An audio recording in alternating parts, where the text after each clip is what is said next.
This is the Chicago Pneumatic Air Scribe, model 9361. In this video we'll learn how to remove and install the scribes or chisel points into this air tool.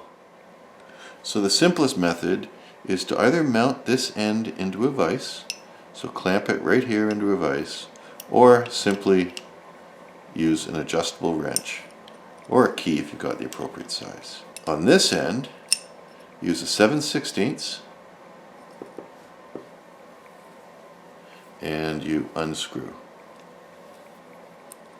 At a certain point you can just do it by hand and you pull the two pieces apart. So if you'd had a point already in the cylinder sleeve, all you do is turn it upside down and shake it out. To put another one in, what you need to make sure, if it's the Stylus point, that you have two rubber washers. There's my two washers inserted over the end of the point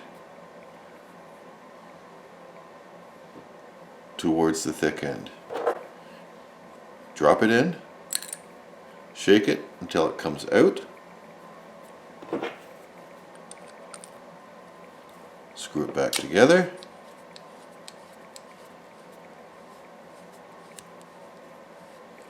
don't over tighten because you will end up squeezing the washer that's in there, or the rubber ring. Take it apart again and we'll show you the chisel points. Take it out, upside down, it's out. So to install a chisel point, you will also need an anvil. The anvil will require two rubber washers, 1, 2, push it from the skinny end up to the thick end, place the anvil, skinny end or barrel size down, see that, drop it in, shake it, make sure it's down. Now what you have to be careful here when you put it back together is there shouldn't be any resistance. Don't force it.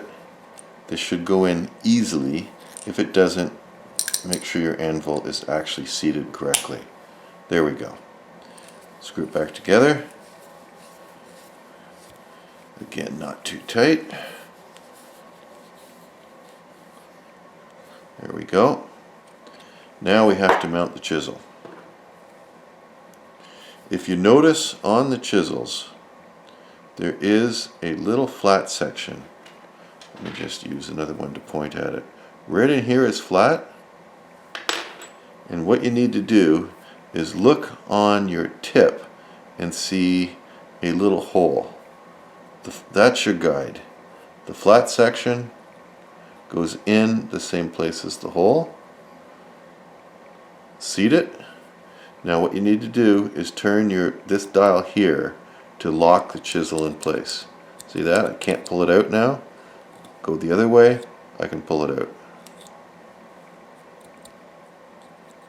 There we go. So as a bonus, one last thing, air tool oil.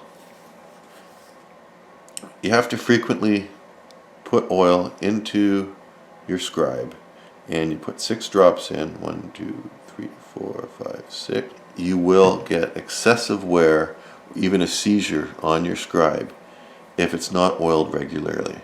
So anytime I change my bits is one of the times that I place oil inside of it. All you do is screw this back onto the air hose and you're good to go. I found the manual was not clear for the first time I tried it, but once you do this a couple of times, it's easy. So, happy scribing, and thank you for watching.